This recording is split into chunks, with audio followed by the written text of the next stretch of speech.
The bullet hit the fence, post 6 inches from Helen Mackenzie's head, and she dove behind the water trough without thinking. Pine Hollow, Oregon, 1886, was supposed to be her fresh start. But instead, a corrupt doctor's rival, named Donovan Sutton, was hunting her because she found a buried strongbox marked with a strange symbol, and he wanted it bad enough to kill. She was 24 years old, a stubborn homesteader, with chestnut hair braided tight and green eyes that never quit. And she had to keep her ranch afloat until spring roundup, or lose everything. The man who crashed down beside her was Victor Carson, 28 years old, a quiet gunsmith, with dark brown hair, blue eyes, and a stern face that hid a gentle heart. He wore a charcoal vest over a blue work shirt, dark trousers, and a wide-brimmed hat, and he was assigned to escort her against his better judgment, because the town council thought she needed protection. She did not ask for his help, and she told him so 3 times already, but right now, with bullets chewing splinters off the trough, she was glad he showed up. Stay down. Victor's voice was low and steady, and his hand landed on her shoulder firm enough to keep her from moving. She twisted to look at him, and their faces were inches apart, and for one breathless second, she forgot about the bullets. I know how to stay down. She snapped it, but her voice shook just a little, and he noticed. His grip gentled, and his thumb brushed the curve of her shoulder before he pulled back and checked the yard. 3 shooters. Sutton hired guns. They want that strongbox. Then they can pry it from my cold, dead hands. That is exactly what they are trying to do. Another shot rang out and splintered the trough edge, and Helen flinched, and Victor moved without thinking. He shielded her with his body, and his arm wrapped around her waist and pulled her tight against his chest, and she could feel his heartbeat hammering through the vest. I said I know how to stay down. But she did not pull away, and he did not let go, and for 3 heartbeats they stayed like that, pressed together behind the trough, with danger closing in. Then, Victor released her, and his hand lingered just a moment on her back before he moved. We cannot stay here. Train yard is 2 blocks west. Freight train leaves in 10 minutes. You want to jump a moving train? You have a better plan. She did not, and she hated that he was right. Fine. But if I break my neck, I am blaming you. If you break your neck, I will feel terrible. He said it so flat and serious that she laughed, and he almost smiled, and then bullets tore through the air again, and they ran. Helen grabbed her satchel with the strongbox inside, and Victor grabbed her hand, and they sprinted across the muddy yard toward the back fence. The shooters opened fire and dirt kicked up around their boots, and Helen's skirt tangled in her legs and she stumbled hard. Victor caught her by the elbow and hauled her upright without breaking stride, and his grip was so strong, she forgot to be mad about needing help. They vaulted the fence together and landed in the alley and kept running. The train yard spread out ahead, shimmering in the afternoon heat, and Helen could see the freight train already rolling smoke pouring from the stack. It is moving. Then we run faster. They hit the rail yard at a full sprint, and the train was picking up speed slow, but steady, and the open boxcar doors were 20 yards ahead. Victor let go of her hand and ran alongside the car, and then he jumped and caught the edge, and hauled himself up in one smooth motion. He turned and reached down, and his blue eyes locked on hers. Now, Helen. She ran harder, her boots pounding the gravel, and she reached up, and his hand closed around her wrist like iron. He pulled, and she jumped, and for one terrifying second she hung in the air with nothing but his grip keeping her from the wheels. Then he yanked her up, and she crashed into his chest, and they tumbled backward into the boxcar in a tangle of limbs. She landed on top of him breathless, and his arms were tight around her. And their faces were so close, she could see gold flecks in his blue eyes. You can let go now. Her voice was barely a whisper, and Victor's jaw tightened. And he released her, but his hand slid slowly from her waist like he did not want to. Helen rolled off him and sat up and tried to catch her breath and ignore the way her heart was still racing for reasons that had nothing to do with running. You hurt. No. You. Fine. He sat up and dusted straw off his vest, and she noticed his knuckles were scraped raw from catching the boxcar edge. She reached for his hand without thinking and turned it over to check the damage, and he went still. You are bleeding. It is nothing. Let me see. She pulled a handkerchief from her pocket and wrapped it around his knuckles and tied it gently, and he watched her the whole time with an expression she could not read. Thank you. You pulled me onto a moving train. It is the least I can do. The train lurched, and Helen pitched sideways, and Victor caught her again, and this time she laughed, and he smiled for real, and it changed his whole face. You keep catching me. You keep falling. Maybe you should stop being so good at it. Not a chance. The moment stretched, and Helen felt her cheeks warm, and she looked away first. Outside the boxcar door, the landscape rolled past cottonwood groves and creeks swollen with snowmelt and distant pine ridges shimmering in the heat. Victor moved to the doorway and scanned the horizon, and Helen joined him, and they stood shoulder to shoulder, watching Pine Hollow fade behind them. Sutton will follow. Let him try. He has men and money. We have a strong box we do not understand. It has a symbol. Some kind of mark. I think it is a claim deed or a contract. For what? I do not know. But Sutton wants it bad enough to hire killers. She pulled the strong box from her satchel and set it between them. The metal was old and scarred, and the symbol etched into the lid looked like a tree, with roots spreading wide. Victor crouched and studied it, and his fingers traced the lines. I have seen this before. In the land office. It is a boundary mark for the original Pine Hollow settlement. So this box holds proof of who owns what.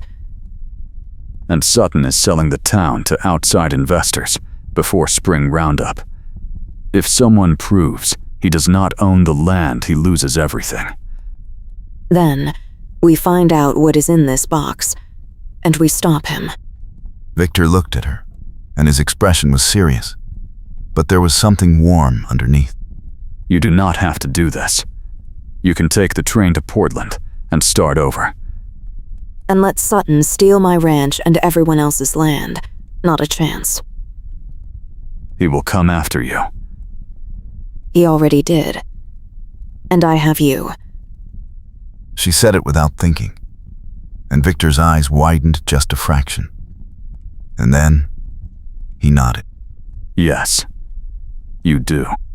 The train slowed as it rounded a bend, and Helen leaned out to see where they were, and her boot slipped on the edge. She yelped, and Victor's arm shot out and wrapped around her waist and hauled her back, and she collided with his chest again, and his hand splayed across her ribs. I swear I am not doing that on purpose. I know. But he did not let go right away, and she did not step back, and they stood there with the wind whipping through the boxcar, and the train swaying beneath them. Then, Victor cleared his throat and released her, and turned to check their supplies. We need to get off before the next station. Sutton will have men waiting. Where do we go? Canyon Pass, 2 miles east. There is a homestead with horses we can borrow. Borrow. Fine. Steal. But we will return them. Helen grinned, and Victor shook his head. But she saw the corner of his mouth twitch. The train whistle blew, and the brakes squealed, and they braced themselves. On 3. 1. 2. 3. They jumped together and hit the gravel hard and rolled, and came up running. Helen's knees stung, and her skirt was filthy, but she did not slow down. Victor grabbed her hand again, and they sprinted toward a cluster of cottonwoods where 2 horses grazed near a small creek. The homestead was empty, the owners gone to town, and the horses were saddled and ready like a gift. Victor boosted Helen onto a bay mare, and then swung onto a big roan gelding, and they kicked into a gallop just as shouts erupted behind them. Sutton's men poured out of the tree line on horseback, and bullets cracked through the air. Helen bent low over the mare's neck, and the wind tore at her braid, and Victor rode beside her, his face set and grim. Canyon shortcut dead ahead. It is risky. Risky how? Narrow trail. Loose rock. Long drop. Better than bullets. Agreed. They veered off the main trail and plunged into the canyon, and the world turned to red rock and shadow. The path was barely wide enough for 1 horse, and the drop to the left was straight down 200 feet to a boulder-strewn creek bed. Helen's mare skittered on loose stones, and she gripped the reins tight and tried not to look down. Victor rode ahead and kept glancing back to make sure she was still there. The canyon walls rose on both sides, blocking the sun, and the air turned cooler, and she could hear the echo of hoofbeats behind them getting closer. We need to swap mounts. Your mare is tired. She is fine. Helen. She looked at the mare's heaving sides and knew he was right. Fine. But how do we swap on a cliff trail? Carefully. He slowed his roan and pulled alongside her and reached out his hand. On my count, slide over. I will hold you. This is insane. Yes. Ready. She was not, but she nodded anyway. Victor counted, and she kicked her feet free of the stirrups, and he grabbed her around the waist and lifted her across the gap like she weighed nothing.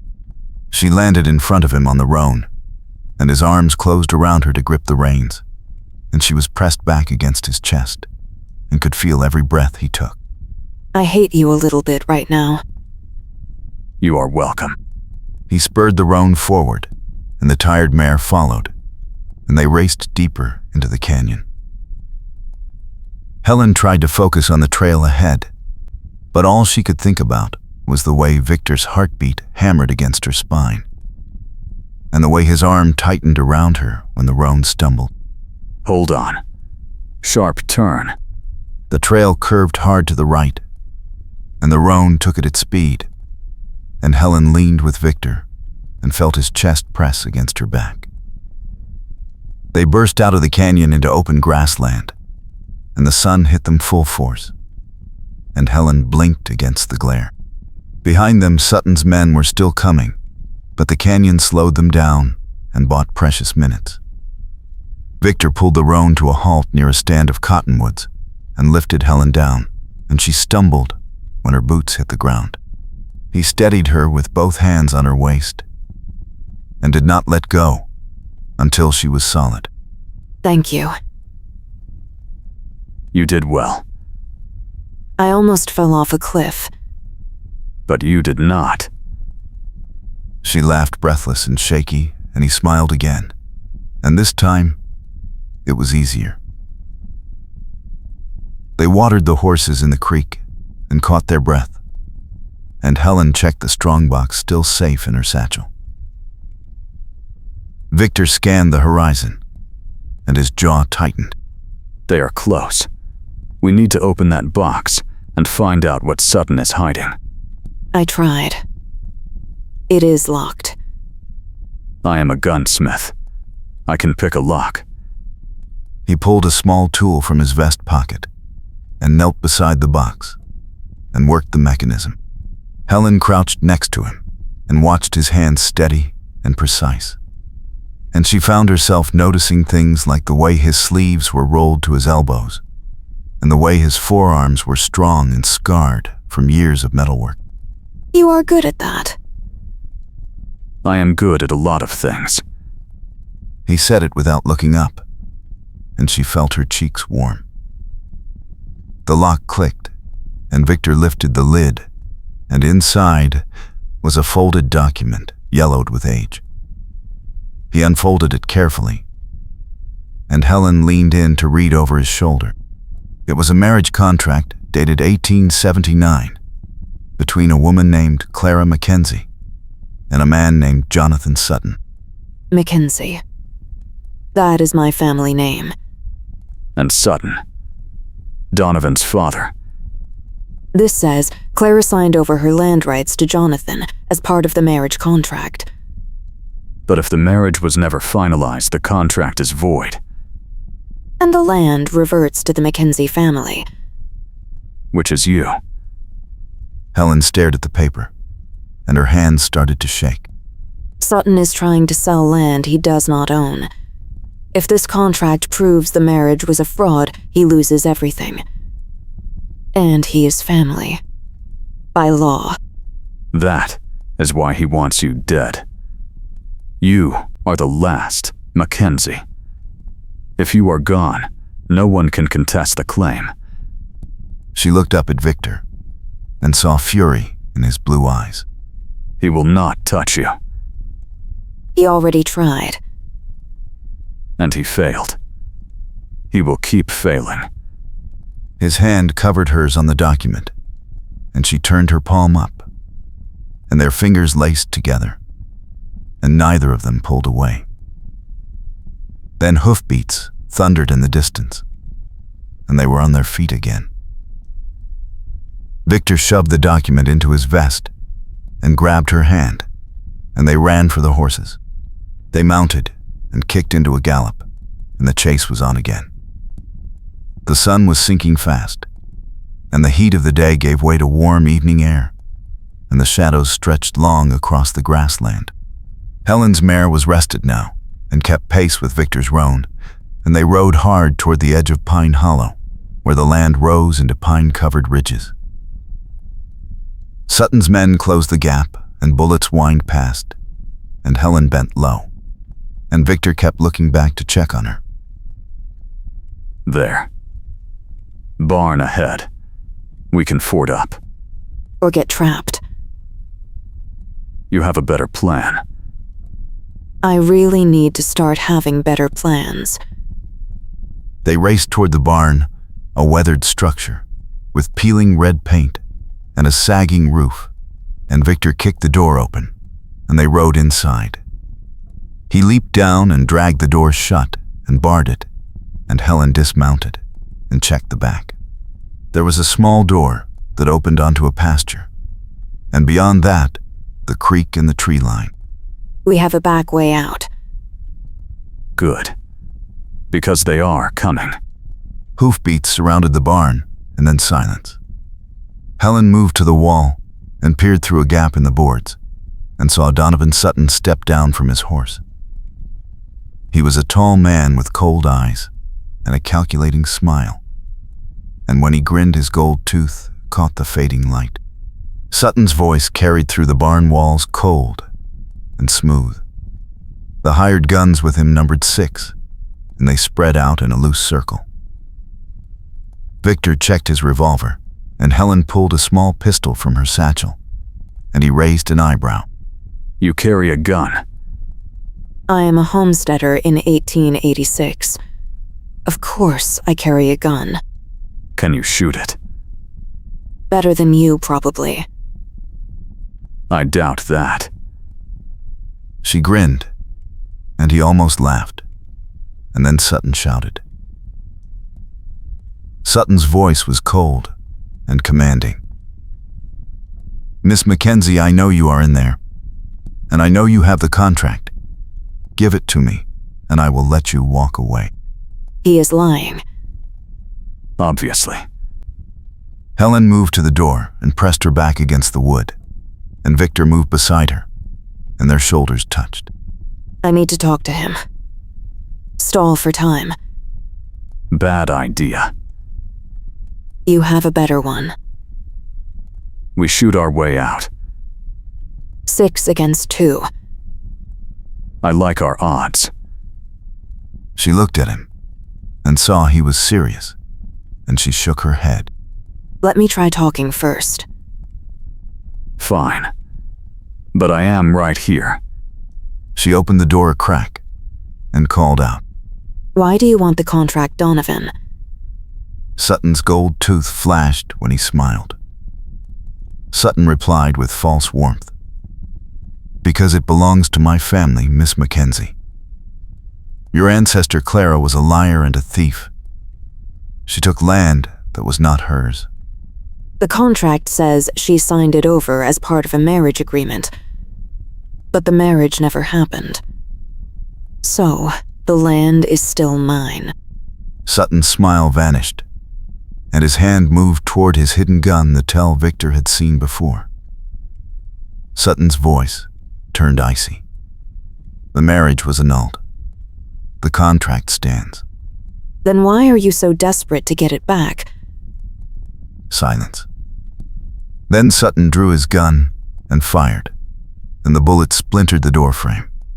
Helen ducked, and Victor pulled her back and slammed the door shut.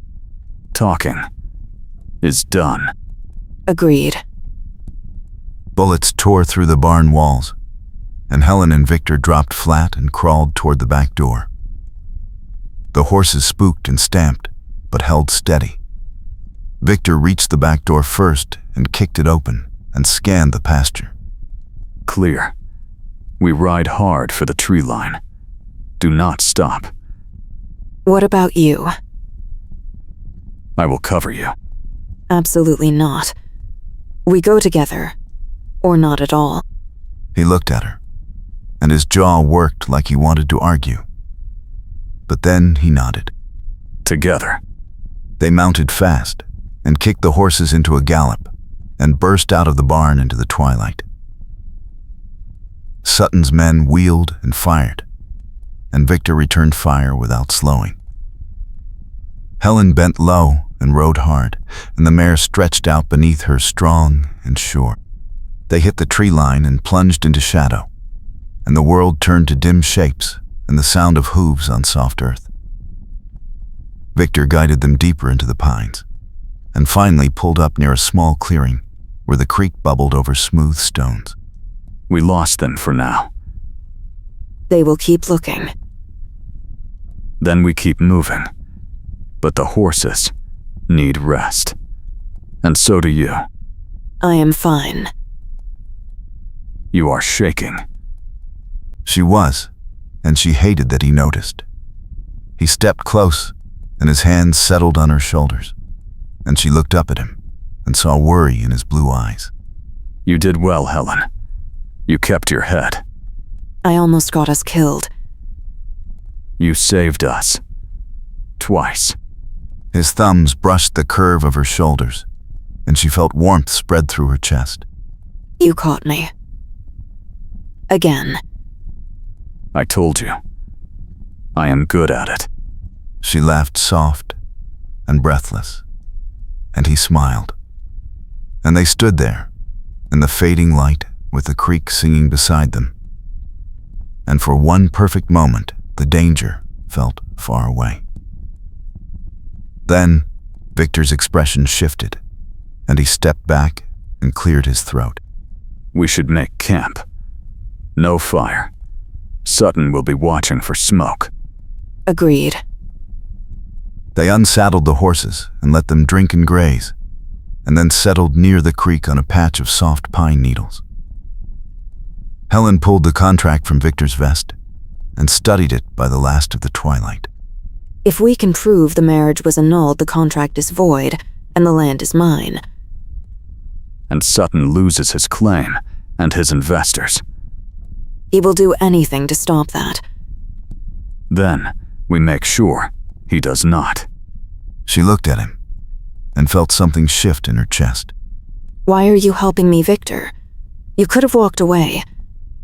No, I could not. Why? He met her eyes, and his expression was serious. Because you matter. And because no one should face this alone. Her throat tightened, and she reached out and took his hand, and he let her. They sat like that, fingers laced, watching the stars appear one by one overhead and listening to the creak. I am glad you are here. So am I. The night air turned cooler but not cold, and Victor pulled a blanket from the saddlebag and draped it over her shoulders. She scooted closer to him, and he wrapped his arm around her, and she rested her head against his shoulder. This feels dangerous. Being hunted by hired killers, or sitting this close. Both. He chuckled low, and she felt it rumble through his chest. I will take my chances. She smiled and closed her eyes and let herself feel safe for the first time all day. They stayed like that until the moon rose full and bright. And then, Victor shifted. We should sleep. Dawn comes early. You take first watch. I will take both. Victor. You need rest. I will wake you if anything changes. She wanted to argue, but exhaustion pulled at her, and she nodded. He helped her settle on the blanket, and she curled on her side, and he sat nearby with his back against a pine trunk and his revolver in his lap. She watched him through half-closed eyes and felt her heart do something complicated and wonderful. Then sleep took her. She woke to Victor's hand on her shoulder, and the sky still dark, but lightning in the east. Time to move. Sutton's men are close. She sat up fast and grabbed her satchel, and they saddled the horses in silence. Victor helped her mount, and their hands lingered, and he looked up at her with an expression that made her breath catch. Stay close to me. Always. They rode out as the first pale light touched the pines and headed back toward Pine Hollow. The town was waking when they arrived, smoke rising from chimneys and the smell of coffee drifting from the saloon. Victor led them to the land office, a small building near the edge of town, and they tied the horses and went inside. The clerk was an older man with spectacles and ink-stained fingers, and he looked up in surprise. The clerk's voice was cautious. Miss Mackenzie. Mr. Carson. What can I do for you? We need to see the original land deed for the Mackenzie homestead. And any marriage records for Clara Mackenzie from 1879. The clerk hesitated, and Victor stepped forward. It is important. The clerk nodded and disappeared into the back room. Helen paced the small office, and Victor watched the street through the window. Minutes crawled by, and then the clerk returned with a leather-bound ledger and a folded certificate. The clerk explained quietly. The marriage was recorded, but annulled 3 months later. Clara Mackenzie retained her land rights. The contract Donovan Sutton is using is a forgery. Helen's heart soared, and Victor's hand found the small of her back. Then, we can prove Sutton is lying. We need to get this to the sheriff. They thanked the clerk and stepped outside, and the morning air felt clean and hopeful. But hope shattered when they saw Donovan Sutton standing across the street with 4 armed men flanking him. His smile showed the gold tooth, and his hand rested near his coat.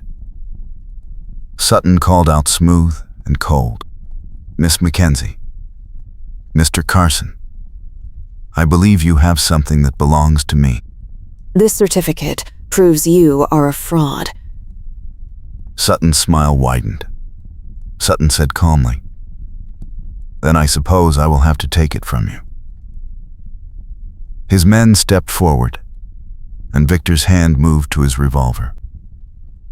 Helen's pulse hammered, and she gripped the certificate tight. The street went silent, and a few townspeople scattered. Victor's voice was low and steady. Helen, when I move you, run for the sheriff's office. Do not stop. I am not leaving you. You have to. This one you, one name dot, this certificate is the only proof. Get it to safety. She wanted to refuse, but his eyes were fierce and gentle at once, and she knew he was right. She nodded once, and he squeezed her hand fast.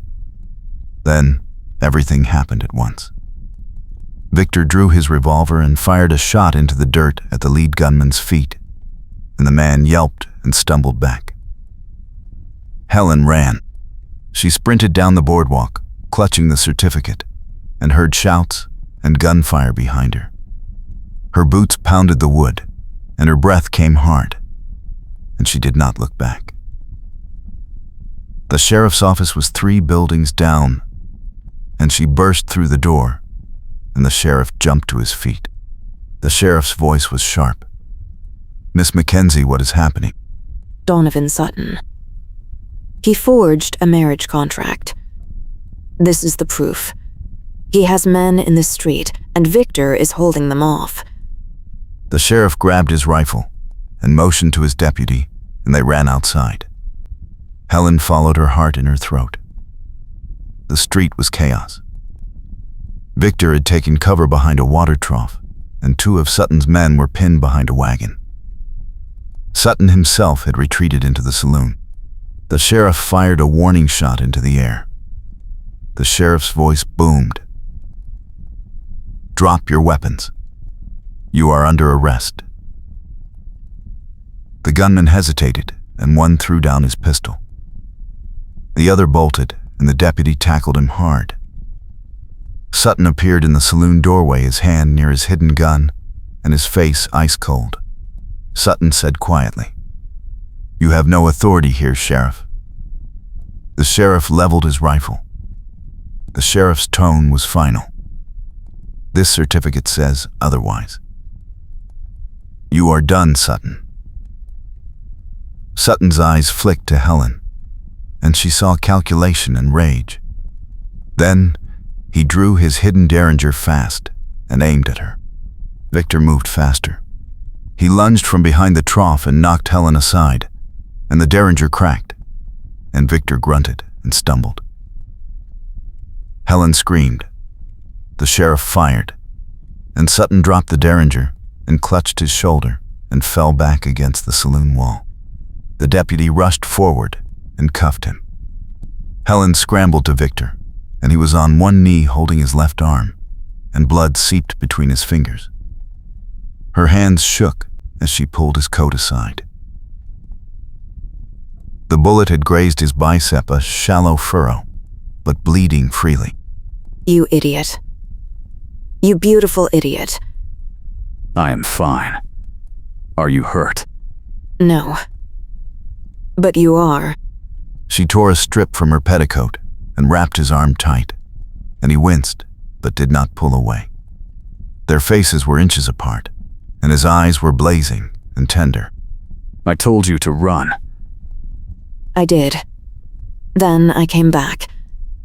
Stubborn. Stern. He laughed, breathless and pained, and she kissed him. It was quick and desperate, and tasted like dust and relief, and everything they had survived together. When she pulled back, his good hand cupped her cheek. Helen. Do not say anything. Just let me fix this. The town doctor arrived and took over binding Victor's wound, and Helen stood and faced the sheriff. She handed him the certificate, and he read it carefully. The sheriff nodded. The sheriff confirmed. This Kuklak Thisnai, this is legitimate. Sutton's contract is worthless. Your land is secure, Miss Mackenzie. Relief hit her so hard she swayed, and Victor stood and steadied her with his good arm. The sheriff hauled Sutton to the jail, and the street began to fill with townspeople murmuring and pointing. Helen ignored them. She looked at Victor, and he looked back, and the world narrowed to just them. Thank you. You do not need to thank me. I do. You saved my life. Twice. You saved mine first. In the canyon. Then, we are even. No. We are not. His voice was rough and honest, and her heart kicked. What do you mean? I mean, I do not want this to end. I thought I did. I thought I wanted to be alone. But I was wrong. She touched his jaw, and he leaned into her hand. What do you want, Victor? You. If you will have me. I know I am not easy. I know I am stern and quiet, and I do not have much to offer. But I will work your land, and fix your fences, and keep you safe. And I will try every day to be the man you deserve. Tears stung her eyes, and she smiled through them. You already are. She kissed him again, slower this time, and he wrapped both arms around her, ignoring the pain, and held her like she was the only solid thing in the world. The townspeople whistled and clapped, and Helen laughed against his mouth. When they finally broke apart, he rested his forehead against hers. Come home with me. Your shop. No. Your ranch. Our ranch. If you will let me stay. Yes. One word, but it held everything. They walked to the horses, and Victor helped her mount even with his injured arm, and swung up behind her on his own horse.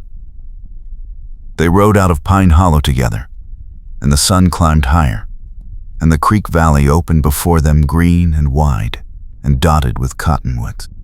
The ride took 2 hours, and they talked the whole way about plans and repairs and what they would plant and how they would manage the calves. It felt easy and right, like they had been doing this for years. When they reached the ranch, Helen's heart lifted. The barn stood solid, and the house waited, and the land stretched out under the blue sky. Victor dismounted and helped her down, and his hands lingered on her waist. Welcome home.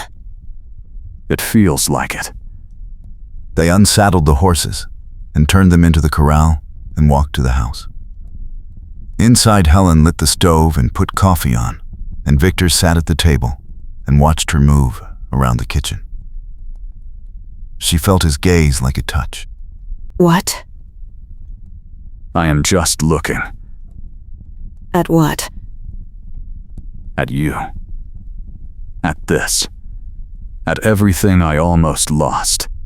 She crossed to him and sat on his knee, and he pulled her close and kissed her temple. You did not lose it. We won. We did. The coffee boiled, and she poured 2 cups, and they sat together in comfortable silence. Outside, the wind moved through the cottonwoods, and the creek sang, and the newborn calves bawled in the pasture. It was early spring, and the world felt full of promise. Helen looked at Victor and saw the future. Not easy, but real. Not perfect, but theirs. I love you.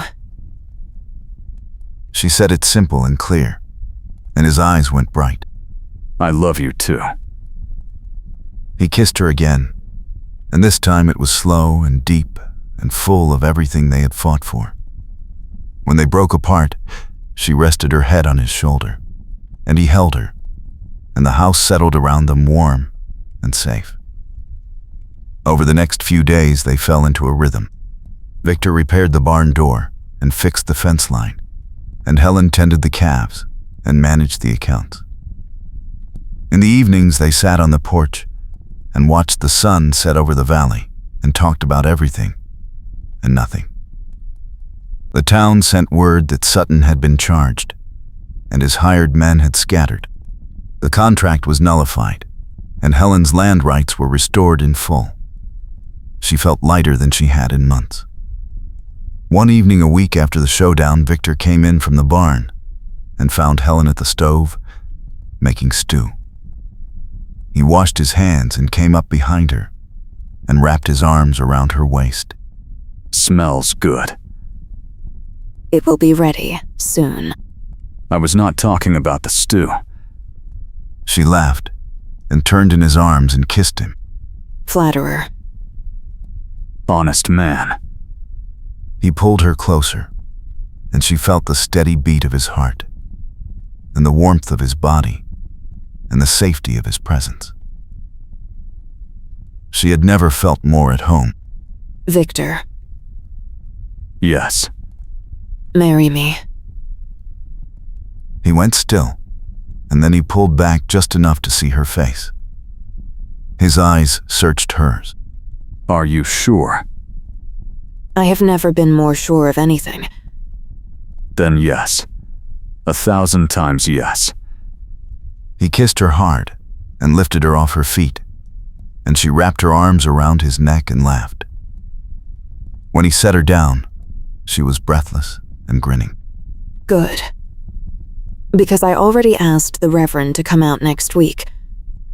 You were that confident. I know a good man when I see one. And I know a stubborn woman when I meet one. We are well matched then. We are. They ate dinner together and sat by the fire and talked about the wedding. It would be small, just a few neighbors and the Reverend, and a simple ceremony in the barn. Helen did not need anything fancy. She just needed Victor. The night deepened, and the fire burned low, and they sat close on the old sofa, and his arm was around her, and her head rested on his chest. I am glad you stayed. I am glad you let me. I do not think I could have stopped you. You could have. But I am grateful you did not. She tilted her head up, and he kissed her slow and tender, and the world outside faded. There was only this, only them, only the promise of tomorrow and all the days after. The week passed in a blur of preparation and anticipation. Helen cleaned the house, and Victor repaired the barn, and neighbors arrived with food and flowers. The day of the wedding dawned clear and bright and warm. The sun climbed high, and the valley shimmered with heat, and the cottonwoods swayed in a gentle breeze. Helen dressed in a simple cream dress she had sewn herself and braided wildflowers into her hair. Victor wore his best vest and a clean shirt and his hat, and he stood in the barn waiting with the Reverend and a handful of friends. When Helen walked in, his face lit up, and she felt her heart swell. The ceremony was short and sweet. They spoke their vows in steady voices, and the Reverend pronounced them husband and wife, and Victor kissed her in front of everyone, and she did not care who saw. Afterward, they shared a meal under the cottonwoods and danced to a fiddle played by a neighbor, and laughed until their sides hurt. As the sun began to set, the guests drifted away, and Helen and Victor stood alone by the barn door. The sky was painted gold and orange, and the air was warm and soft. Victor took her hand. Ready to start the rest of our lives. I have been ready since the moment I met you. Liar. You thought I was stern and cold. I still think you are stern, but I also think you are brave and kind and mine. I am. All of that. Especially the last part. He pulled her close and kissed her, as the sun sank below the hills and the first stars appeared. She felt the strength of his arms and the beat of his heart, and the certainty that this was home. Not the land, not the house. Him. Them. Together. I love you, Victor Carson. I love you, Helen Carson. The name sounded perfect. She kissed him again, and he lifted her off her feet and carried her into the house. The door closed behind them, and the night settled warm and quiet over the valley. Inside, the fire crackled, and the lamplight glowed, and they built their future, one moment at a time. Together. Always together. The next morning, Helen woke in Victor's arms with sunlight streaming through the window and the sound of birds singing outside. She turned to find him already awake, watching her with a soft smile. Good morning, wife. Good morning, husband. They lay tangled together and lazy and happy until the sound of hoofbeats outside brought them both upright. Victor reached for his revolver, but then relaxed when he recognized the rider. It was the sheriff with a telegram in his hand. They dressed quickly and met him on the porch. The sheriff tipped his hat. The sheriff spoke briskly. News from the county seat. Sutton's trial is set for next month. They found more evidence of fraud in his office, and the investors pulled out. Completely. Pine Hollow is safe. Thank you, Sheriff. The sheriff nodded and rode away. Helen turned to Victor and threw her arms around his neck. It is really over. It is. Now we can focus on the ranch and on us. She kissed him, and he laughed against her mouth.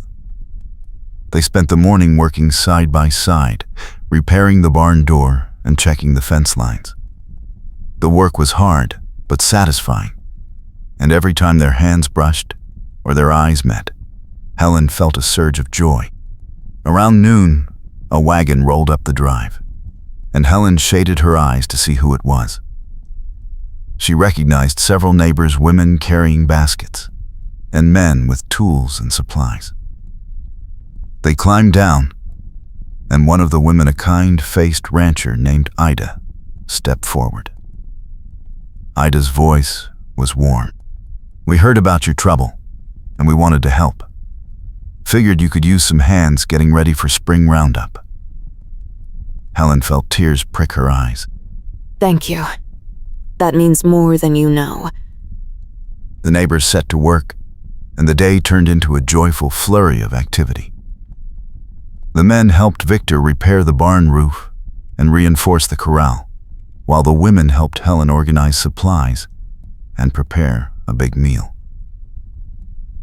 Children ran around playing, and laughter filled the air. As the sun began to sink, Helen stood on the porch and watched the scene. Victor came up behind her and wrapped his arms around her waist. You did this. You kept this place alive. We did this. Together. Together. He kissed the top of her head, and she leaned back against him. The neighbors stayed for supper, and they ate under the stars and told stories and sang songs. When the last wagon finally rolled away, Helen and Victor stood alone in the yard. The night was warm, and the stars were bright, and the air smelled of pine and grass. I never imagined my life could be like this. Like what? Full. Happy. Safe. You deserve all of that, and more. She turned in his arms and kissed him slowly. He responded with a tenderness that made her heart ache in the best way. They stood together under the stars, and she knew that no matter what challenges came, they would face them together. The days that followed fell into a rhythm that felt right. They worked the ranch together, mending fences and tending the cattle and preparing for the roundup.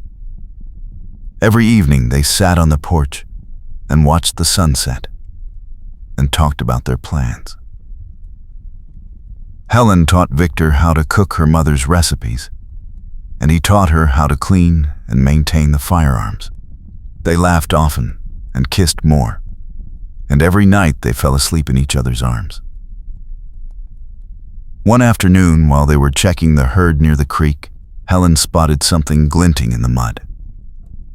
She dismounted and dug it out and found an old horseshoe, rusted, but still intact. She held it up. Good luck. I do not need luck. I have you. She laughed and tucked the horseshoe into her saddlebag. They rode back to the house and unsaddled the horses and went inside. Victor started a fire while Helen prepared supper. They moved around the kitchen in easy harmony, passing each other with touches and smiles. After they ate, they sat by the fire, and Victor pulled her onto his lap. I want to talk about something. What is it? The roundup. I think we should hire a couple of hands. We can afford it now, and it will make the work easier. That is a good idea. Do you know anyone? A few men from town. Good workers. Honest. Then let us do it. He kissed her forehead. You trust me.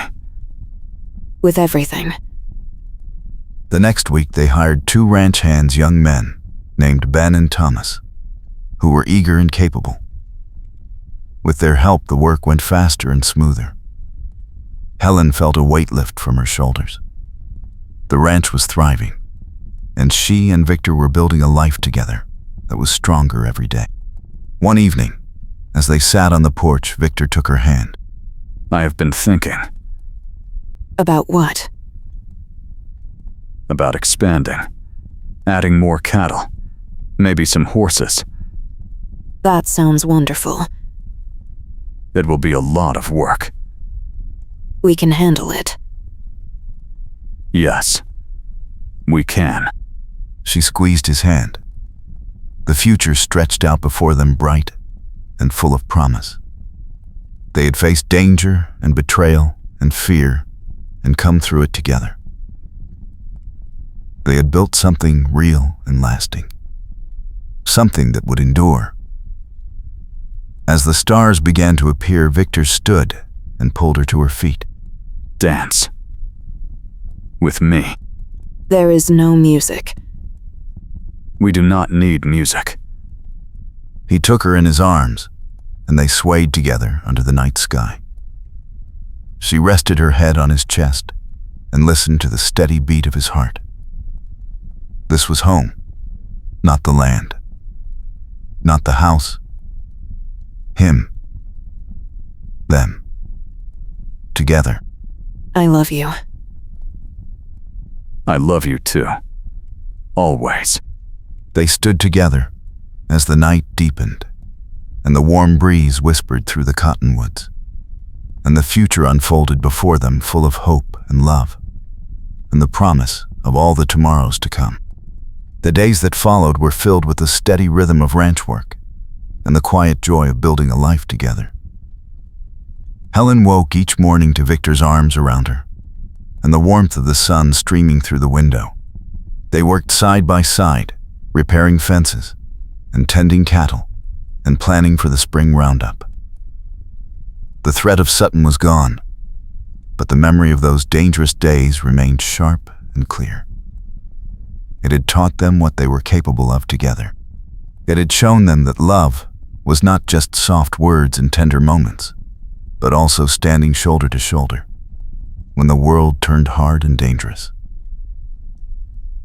One afternoon, a rider came up the trail, carrying a letter. Helen recognized the handwriting and opened it with trembling fingers. It was from her cousin in Sacramento, thanking her for the news of her marriage and congratulating her on saving the ranch. The letter ended with a promise to visit in the fall. Helen folded it carefully and tucked it into her apron pocket. Victor came up behind her and wrapped his arms around her waist. Good news. Very good. My family is proud of me. Of us. As they should be. You are remarkable. We are remarkable. He kissed the side of her neck, and she leaned back against him. The valley stretched out before them, green and alive and full of promise. The cattle grazed peacefully, and the creek sang its endless song, and the cottonwoods swayed in the breeze. This was home. Not because of the land or the house, but because of the man beside her. Because of the love they had fought for and earned. That evening, they sat on the porch and watched the sun set in a blaze of gold and orange. Victor held her hand, and she rested her head on his shoulder. What are you thinking about? Everything. How much has changed. How close we came to losing it all. But we did not lose it. We won. Yes. We did. She turned to look at him and saw the love in his eyes. I am grateful for you, Victor. For everything you have done. For everything you are. I am grateful for you, too. You made me believe in something I thought I had lost. What is that? Hope. She kissed him softly, and he pulled her close. The stars began to appear one by one, and the night settled warm and gentle over the valley. They sat together in comfortable silence, listening to the sounds of the ranch and the whisper of the breeze. Helen thought about the strongbox and the symbol and the danger they had faced. She thought about the train yard and the canyon chase, and the moment Victor had pulled her close and promised to keep her safe.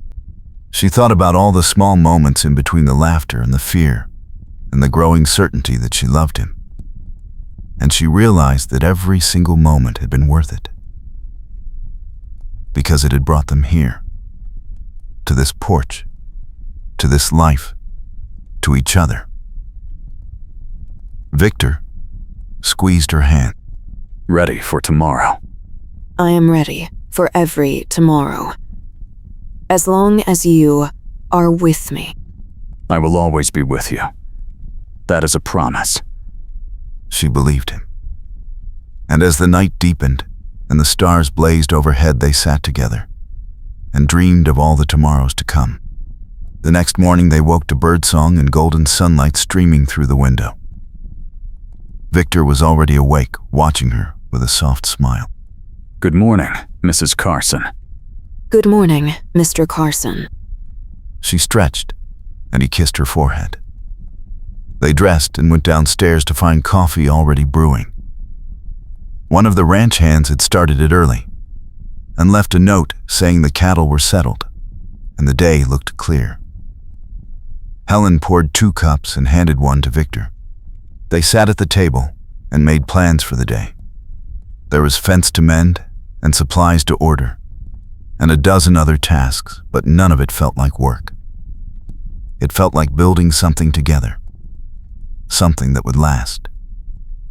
After breakfast, they walked out to the corral.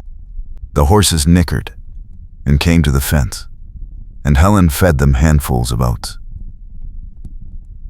Victor leaned against the railing and watched her with that same quiet intensity that made her heart skip. What are you staring at? You. I like looking at you. You are going to make me blush. Good. She laughed and threw a handful of oats at him. He caught her wrist and pulled her close and kissed her until she forgot about everything else. When they finally broke apart, she was breathless and smiling. We have work to do. Work can wait. No, it cannot. Fine. But tonight, you are mine. I am already yours. He grinned and let her go. They spent the day working side by side, mending fence and checking the cattle and planning for the future. The sun was hot and the work was hard, but they did it together, and that made all the difference. By late afternoon, they were both tired and dusty and happy. They walked back to the house hand in hand and washed up at the pump. Helen splashed water on her face, and Victor did the same. Then, he pulled her into his arms and held her close. I love this life. So do I. I love you. I love you too. They stood there in the golden light holding each other and feeling the weight of all they had overcome and all they had built. The valley was theirs. The future was theirs. And they were ready for whatever came next. Together. Always together.